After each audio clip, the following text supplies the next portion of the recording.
نحمدہ و نصلی علی رسولہ الکریم اما بعد۔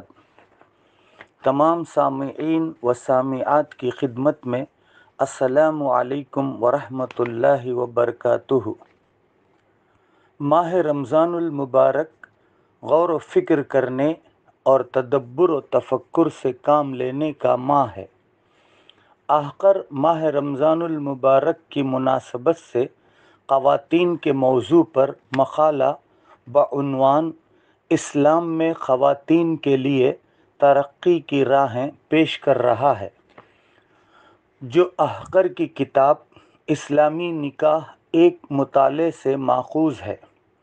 امید کہ خواتین اس اہم اور قیمتی مقالے سے بھرپور استفادہ فرمائیں گی اور غور و فکر سے کام لیں گی۔ آئیے مقالے کا آغاز کرتے ہیں۔ تاریخ پر نظر ڈال کر دیکھیے کہ خواتین اسلام نے پردے میں رہتے ہوئے شریعت کی پابندی کرتے ہوئے کیسے بے مثال کارنامے انجام دیے ہیں۔ خواتین اسلام نے تو مردوں کو تیار کرنے کے تاریخ ساز کارنامے انجام دیے ہیں۔ مثال کے طور پر محبوب سبحانی محی الدین سید عبد القادر جیلانی رحمۃ اللہ علیہ فرماتے ہیں، امانت و دیانت، صداقت و استقامت کو میں نے اپنی والدہ محترمہ سے سیکھا ہے۔ محبوب الہی نظام الدین اولیاء رحمۃ اللہ علیہ کا ارشاد ہے، اللہ پر جو توکل و یقین نصیب ہوا ہے وہ میری ماں کی تربیت کا فیض ہے۔ شاعر مشرق علامہ اقبال رحمۃ اللہ علیہ کہتے ہیں کہ مجھے قرآن سے شغف اور دین سے محبت میری ماں کی کوکھ سے عطا ہوا ہے۔ اسی طرح مفکر اسلام سید ابو الحسن علی حسنی ندوی رحمۃ اللہ علیہ بیان کرتے ہیں کہ میری شخصیت کے بننے اور نکھرنے میں اللہ کے فضل کے ساتھ میری ماں کی شفقتیں اور دعائیں شامل ہیں۔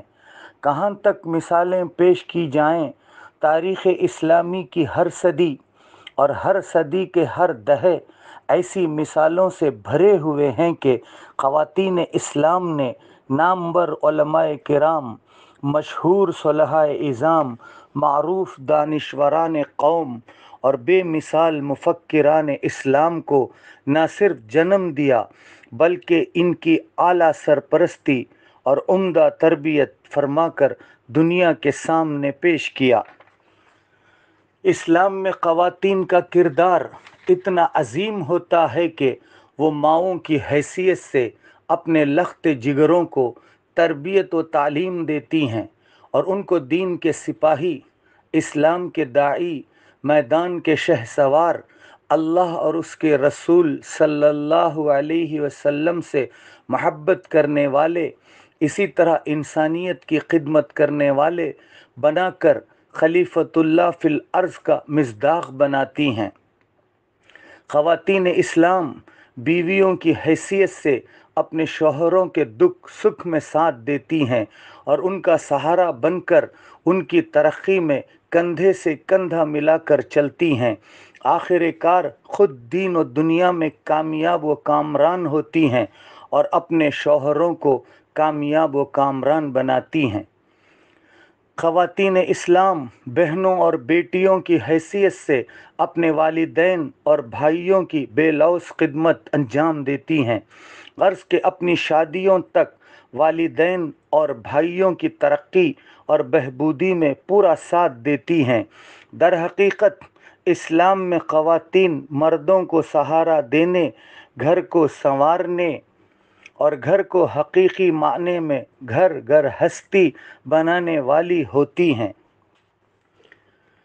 آئیے اب اسلام میں خواتین کے لیے اسلام کے حدود میں رہتے ہوئے اور شریعت کی پابندی کرتے ہوئے ترقی کی کیا صورتیں ہیں اور کیا راہیں ہیں اور وہ کیا کر سکتی ہیں، اسے اجمالی طور پر پیش کیا جا رہا ہے۔ خواتین معلمات، ٹیچرز بن سکتی ہیں، زنانہ اسکول، زنانہ کالج یا ایسے بہت سارے ادارے ہیں جہاں پردے کا معقول اہتمام ہوتا ہے، وہاں خواتین کام کر سکتی ہیں اور ایسے مواقع سے خواتین فائدہ اٹھا سکتی ہیں۔ مسلم معلمات، مسلم ٹیچرز دستیاب نہ ہونے کی بنا پر غیر مسلم معلمات کا تقرر عمل میں آتا ہے۔ اگر مسلم معلمات تیار ہو جائیں تو مسلم طالبات کی تعلیم و تربیت بھی صحیح طریقے سے ہو سکتی ہے۔ مسلم خواتین طبیبات، ڈاکٹرز بن سکتی ہیں۔ مسلم طبیبات، مسلم ڈاکٹرز وقت کی ضرورت ہیں۔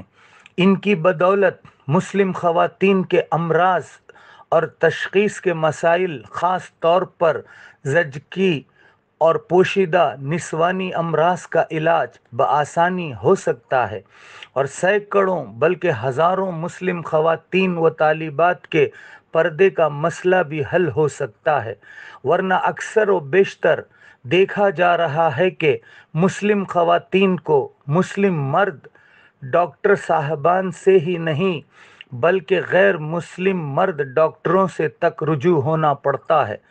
غرض کے عصر حاضر میں مسلم خواتین علاج کے سلسلے میں بہت سارے مسائل سے دوچار ہیں۔ چند صاحب حیثیت مسلم گھرانوں کے والدین اپنی ہونہار بچیوں کو مجبوری کی صورت ہی صحیح مسلم خواتین کی خدمت کے جذبے کے تحت ڈاکٹری کی تعلیم دلائیں اور دوران تعلیم جہاں تک ہو سکے پردے کا نظم رکھیں تو انشاءاللہ خواتین کے حلقے میں ایک انقلابی اقدام ہوگا۔ یہاں راقم دانشوران قوم اور رہبران ملت کے گوشے گزار ایک نکتہ کرنا چاہتا ہے کہ ان حضرات کی روشن خدمات کی بدولت ملک بھر میں ماشاءاللہ زنانہ اسکول، زنانہ کالج اور زنانہ ادارے قائم ہوئے ہیں جو قابل تعریف اور ستائش ہیں۔ اس سلسلے میں مزید اقدامات کی ضرورت ہے۔ اسی طرح زنانہ میڈیکل کالج کا قیام عمل میں لایا جائے، اس لیے کہ یہ وقت کی ضرورت ہے، یہ وقت کی پکار ہے۔ نہایت افسوس کی بات ہے کہ مسلم ممالک میں تک زنانہ میڈیکل کالج کی کوئی مثال نہیں ملتی اور زنانہ میڈیکل کالج قائم کرنے کی طرف کوئی توجہ بھی نہیں ہے۔ مسلم خواتین ادیبات، رائٹرز، شاعرات، پوئٹس ہو سکتی ہیں اور ادب و شاعری میں ادب برائے ادب کے تحت جو غلط افکار اور بیہودہ نظریات داخل ہو گئے ہیں ان کا دفاع کر سکتی ہیں۔ اسی طرح اسلامی تناظر میں ادب برائے اخلاق و تعمیر سیرت کا خواتین میں تعارف کرا سکتی ہیں۔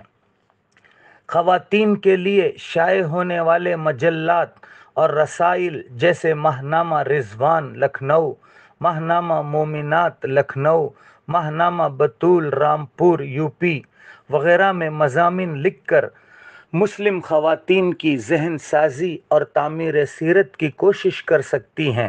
اسی طرح مغربی میڈیا اور دشمنان اسلام کے جو اسلامی ثقافت اور دینی شعائر خاص طور پر مسلم خواتین پر حجاب کے تعلق سے جو بے جا حملے اور لا یعنی اعتراضات ہو رہے ہیں ان کے دنداں شکن جوابات دے سکتی ہیں۔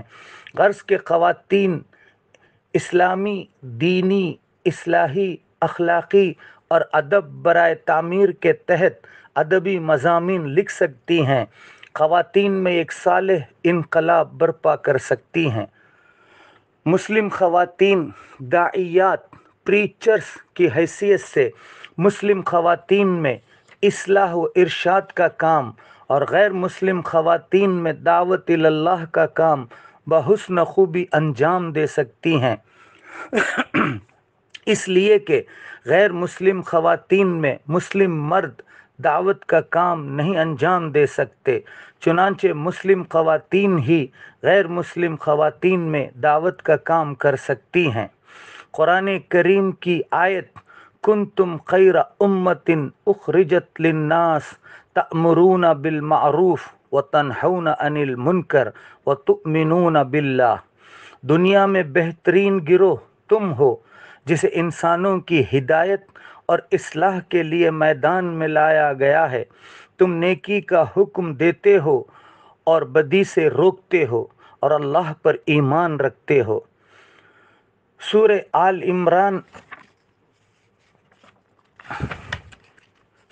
عمران کی آیت نمبر 110 میں عموم ہے، یعنی امت مسلمہ کے مرد اور زن دونوں کو داعی کے فرائض اپنے اپنے علم اور صلاحیت کے مطابق ادا کرنا ان کا مقصد زندگی اور دینی حق ہے۔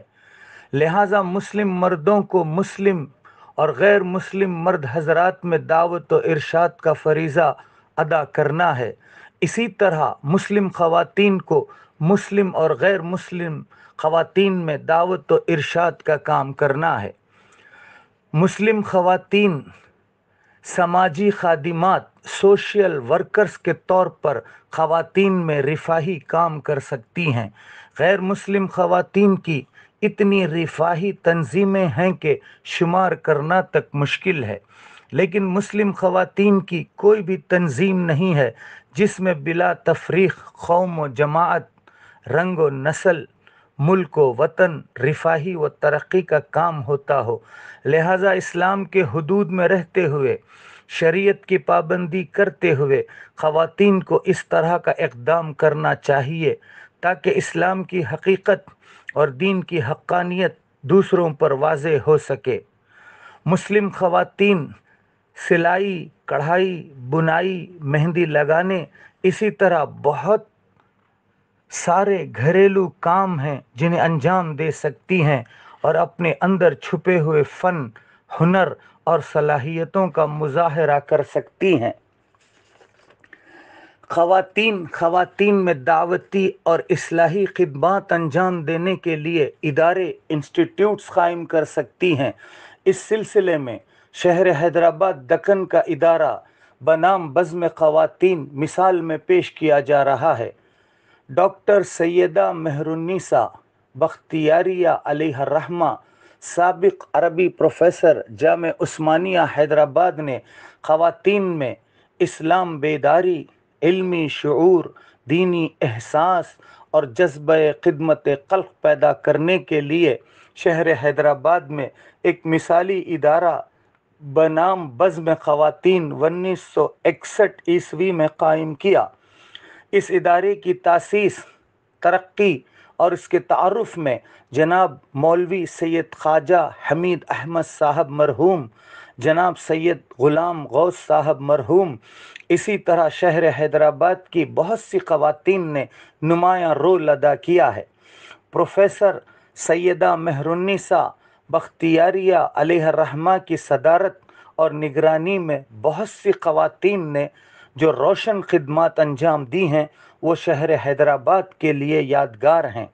شہر حیدرآباد میں ادارہ بزم خواتین کی اسلامی اور دینی روشن خدمات، اسی طرح اصلاحی اور فلاحی کارنامے نہ صرف شہر حیدرآباد کے لیے بلکہ پورے ملک کے لیے نمونہ اور مثال ہیں۔